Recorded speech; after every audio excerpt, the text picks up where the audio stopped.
Oh, what are the odds? Shield stance? Alright. So with that, I feel like we're good.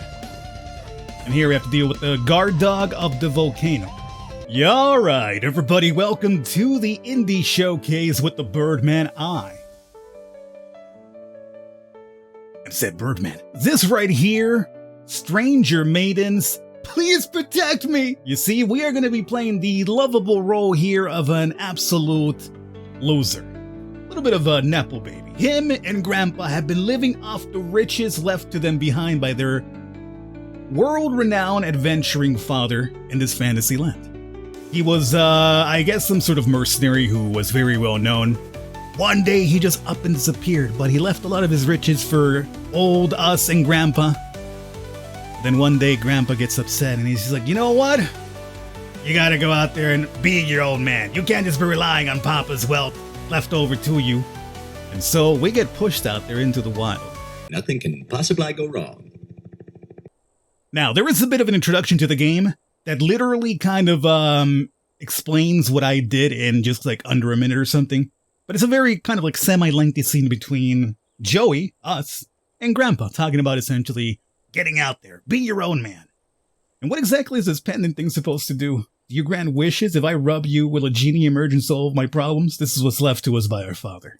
Before he disappeared.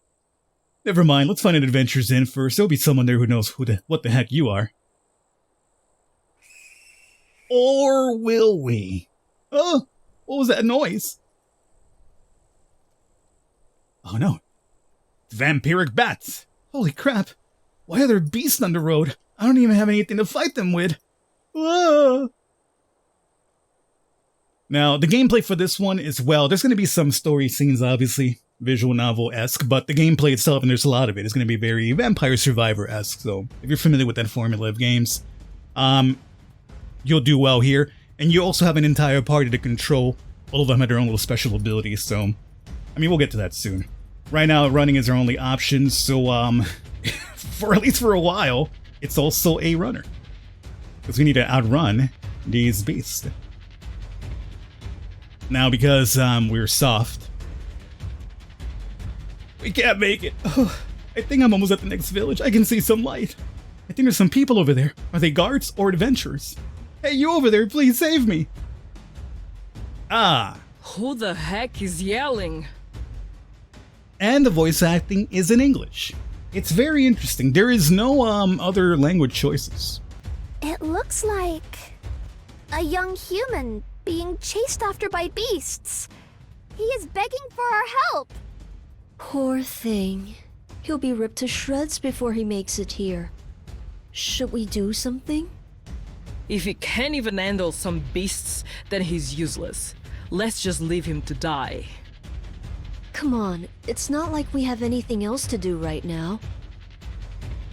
I'm curious about the accents. There's obviously an accent behind Barbaric and Demon. Not so much Pale, but the other two I feel like there's an accent that I can't necessarily put to words because I'm terrible when it comes to making accents myself, so I can't identify them. Uh-oh. He got caught. One of them is chewing his head. Oh no! Please save me! Jeez. Fine. Might as well let off some steam. Let's go! Okay, and now we can do a little bit of gameplay here. But this is all tutorialized, so we're gonna just steamroll. Plus we just need to get into the village itself. I think oh, you can't do it yet. I'm gonna show that you can actually switch the priority of who's the front lead. And whoever is of the three girls, whoever is the front lead, has priority for their attack, so their particular specialization is the overpowering attack. But I guess we'll get into that once we do a level and I can show it off more better. They're all outsiders. You don't see folks like that every day. They also don't look very nice. Really? I mean, they seem to have fairly welcoming expressions on their face. Maybe the barbaric one isn't so nice looking, I guess. What a pussy! Can't we kill him too? No, don't kill him too. Let him live. Guard! We have someone wounded here! What happened? He's our friend. He got attacked by wild beasts on the road. We need to get him a doctor. He doesn't look so good. Let them in for now, but you 3 outsiders need to head to City Hall tomorrow and register your names. Understood, sir. So as you can imagine, there's a lot of yapping that goes on in this type of game. There's going to be a lot of story with visual novel elements to it, such as we have seen right now, and there's more of them that actually take place from now until this point. I'm going to cut forward so we get into some of the gameplay itself, otherwise we'll just be listening to the story non-stop here. But to give you a long story short up to this point, they needed us to kind of get in, so we kind of fell in their lap hurt as a human, which the people here had to let us in because, you know, we're human hurt. And they couldn't initially get in because they're monster girls. And this is a land that, well, hates monster girls, monster people in general, outsiders. You see, there's social commentary in this game, so don't tell me you can't learn a thing or two in culture games. So, they found out, and the reason they're keeping us around is because they sensed some power in us that was actually emanating from the artifact left over from our father. And they realized that it actually amplifies their power as well. So that's the reason why they're keeping us around. And now we're going to be traveling together. Let's go ahead and pick up some more experience and reward. Let's see what we have here. Now, when it comes to this, I kind of skipped through it just because I already kind of know what's happening. We essentially have 15 minutes to get to the end, where we'll usually deal with a boss. When you're doing that, the enemies will also be scaling. So you can see where there's a countdown that says enemy scaling. So obviously the more you're powering up, the more they're powering up too. So there's a bit of a two-pronged effect. And I'm going to rotate over now, and as you can see now, my main attack is going to be the fireballs with the demon. When it comes with the elf, she has a very slow shot that pierces through a lot of enemies but does a lot of damage. The barbaric has kind of like a bit of a, what I call like a shotgun. She essentially digs her axe into the ground, it seems, right? And when she does that, she brings up a bunch of gravel that shoots towards the enemy. So it kind of has like a bit of a shotgun type of effect, as you can kind of see.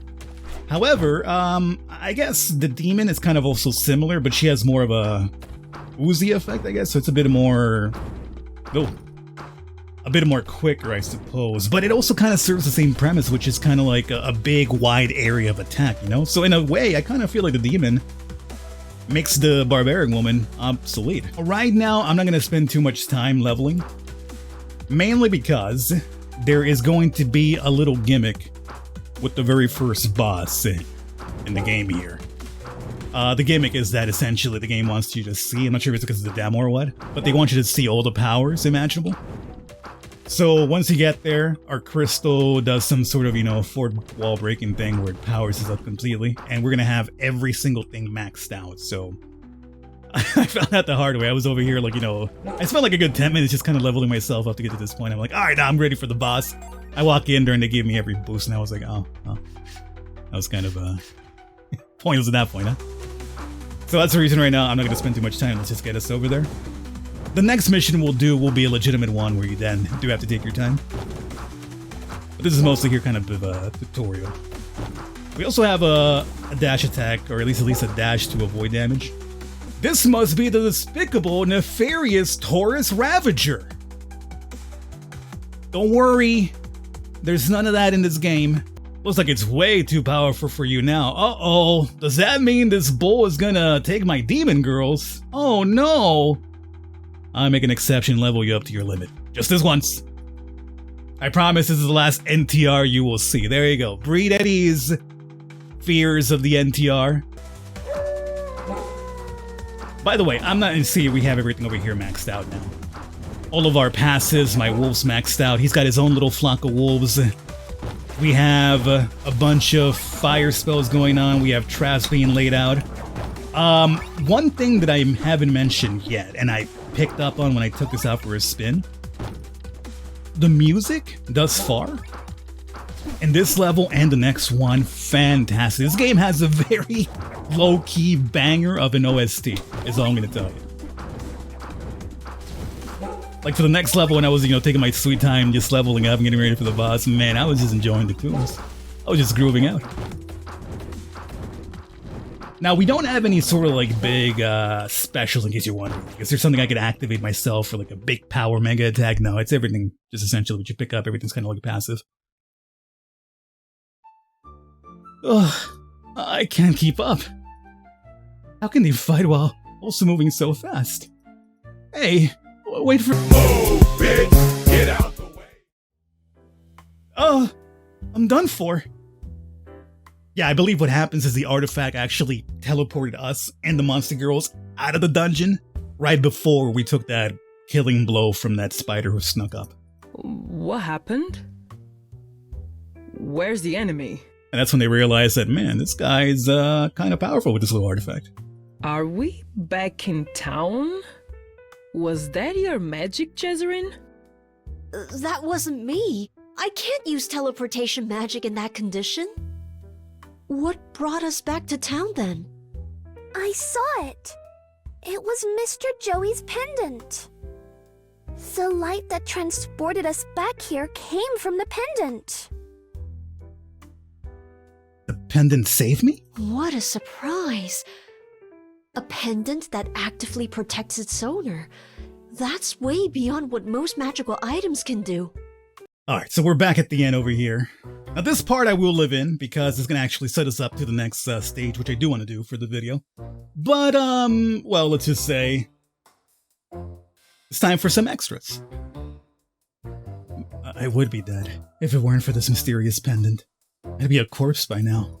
Will that happen again? This is insane. I should just pack up my things and go home. It's me, Jezerin. May I come in? Okay. Jezerin opens the door. She's by herself. How are you feeling, kiddo? I'm so shocked from today that I barely look at Jezerin as she walks in. I just keep staring at the wall. Aw, poor kid. You're scared half to death. You can talk to me about anything that's on your mind, you know. Don't worry. I won't say anything to the others. That spider was right in front of me. Its fangs almost ripped my throat out. Its beady eyes, spiky little hairs. I saw it all. That was too much. I can't go on any more adventures. Jezerin sits next to me, hand on my shoulder. Her feminine scent slowly wafting up my nostrils. This is how adventuring is. There's danger in every steps. But once you get used to the fear, you'll be able to see the fun of it all. Jezerin's trying to be nice to me, but I still can't get over what happened today. Her words of comfort are of no help at all. What? What? Look here, kiddo. Well, I feel like we've been invigorated with a large amount of courage, thanks to Jezerin. After a short break, I go alone for a walk inside the inn. Come over here for a second, kid. Who, me? Yeah, I want to ask you something. The innkeeper calls me over, then he leans close to me and whispers something. Those women aren't giving you any trouble, kid? No. They're my companions. Oh shit? What's some scrawny little kid like you doing with 3 foreigners like that? They look strong enough to handle themselves without you. I'm still not totally sure myself. Hey kiddo, you know nothing about foreign races, do you? Oh. Are you going to be very hateful right now, innkeeper? Do you even know what race they belong to? That big tall one's a bandit. The nomadic tribes in the north. They're brutal, those nomads. Bloodthirsty barbarians. You wouldn't believe the trouble they gave to the traveling merchants up north. She's not one of those fancy elves you see in the picture books. She's from the underground kingdom, a kingdom full of criminals and lowlifes. Liars, all of them, would scam their own ram out of her last nickel. They're a race without any morals. And that demon-looking broad, oh, she's like the villain ripped right out of a scary bedtime story, kid. 5 decades ago, we were at war with them. We only signed a peace treaty recently.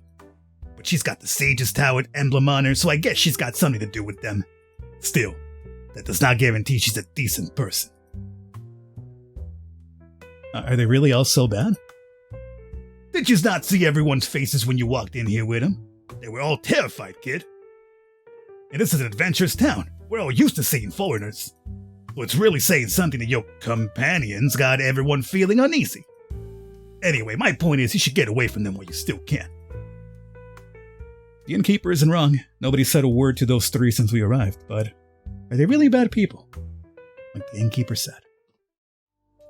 Alright, so now we've been put a little bit of doubt in our head whether these are good people, and I guess we'll see. The only way we'll find out is by embarking with them and increasing our bond. Who knows? Let's embark. We have ourselves to the volcano. The dragon slaying quest of Shura has begun. Travel through the perilous area to track down the dragon in the volcanic zone. Now, you get a choice of which of the three girls you want to start off with. As you progress, you'll be able to get the other ones in your party. It doesn't really matter. It's just who you really want to start off with. In reality, I should really start off with the demon, I think. Because, at the start, even though she's very powerful, it takes kind of like a while to get these shots off with Alid, but so weird. Also, keep an ear on the music. It's so good. After this mission, in case you're wondering, there is actually more to the game. It's a fairly lengthy demo. Here you get to, as I mentioned, add the other ones to your party. Let's get Jezzer in here now. I only did up to this level, and then I stopped. But there's more to this level after this particular stage. Now, mind you, since we do have a time limit here, in case you are wondering, you don't have to beat the boss within the time limit up there. You just have to get to the boss. Once you get to the boss, the time limit just goes away and you just fight the boss straight up one-on-one. I wasn't aware of that, so I got there like with 2 minutes to go, thinking, I'm just gonna give myself enough time to beat him. It was not needed. Here's what we do need, though, analytical. It makes us shoot quicker, which is exactly what you want for the elf girl's weapon. You know what it is? Like this song, by the way, it's amazing that Okay, one complaint I do have about the game, which is not really many at all. Attack size, yes. It doesn't make sense. You see how right now I cannot get through this tree? Like, technically speaking, right, in a 3D world, this tree is rooted to the ground right here, correct? So I should be able to just wander around it. I am forced to walk around the entire pixel. I can't just cross over here once I'm beyond the root. I have to go like as if the tree is literally lying on the floor. It does not make sense! Alright, so now at this point, we're basically at the front door where the boss is at, so I could just kind of chill here and just level up myself a little bit more. Well, I feel like we're kind of ready for the boss. I would like to have like the shield, which we haven't really... At least I haven't seen the shield pop up as an option for a power-up. Alright, at this point I think we're fairly good. I'm just gonna get one last level here and... Oh! Yo, what are the odds? Shield stance? Alright. So with that, I feel like we're good. And here we have to deal with the guard dog of the volcano. Now this guy is very simple. I don't think you need to power up too much to beat him. He has this very predictable pattern, which is to run back and forth that way whenever he charges. He shoots off little fireballs to the side. So as long as you're not in front of him, and you move right in between the little volley that he shoots off to the side, I don't really see you having much trouble with that. As a matter of fact, the shield makes that even an obsolete point, I think, right? Hold on. Well, even just standing still, apparently he missed me. But I kind of want to see if I can eat one of those just with a shield. Ah! Damn it. Maybe now? Well, actually, I think it kind of passed by the shield. Oh, there wasn't a weird angle. Oh, you know what? We lost the shield. So... Oh, I see. The shield actually goes away whenever it actually takes a hit. When it's a level 1, I imagine. Great! We won! Okay, so that's gonna pretty much do it for our coverage here. The last thing I wanted to do is basically show the upgrades here. So, all the orbs that we have picked up throughout our levels, we could then use to upgrade all sorts of things here. I guess we have recovery, but we have to be at level 15 for that. Relic level 15, we're at 0 right now, so we got a long way to go, but at least for the moment we can do damage, which is always a plus. 2,000, yes. And let me get some speed as well. Probably don't have enough for anything for us, not really. But every 2,000 you get another one, what about for you? 4,000 afterwards, so it incrementally grows up. But again, you hear that music? It is so fucking good. You know, it's just so calm. This one here in the UI in particular is just very calming, very soothing. It has like this Persona vibe to it, you know, like that very chill beat in the background. Regardless of which, hopefully you guys enjoyed. Very, very high quality game here in the works. It's not out just yet. It's still being developed, obviously, but one to definitely keep your eyes on. What didn't make this video be over on the Falcon Patreon, along with other exclusive long-form Let's Play series. So if you're looking for full playthroughs, that is the place to go. Here on YouTube, it's mainly just showcasing upcoming indie games. Hopefully you guys enjoyed. I'll catch you next time.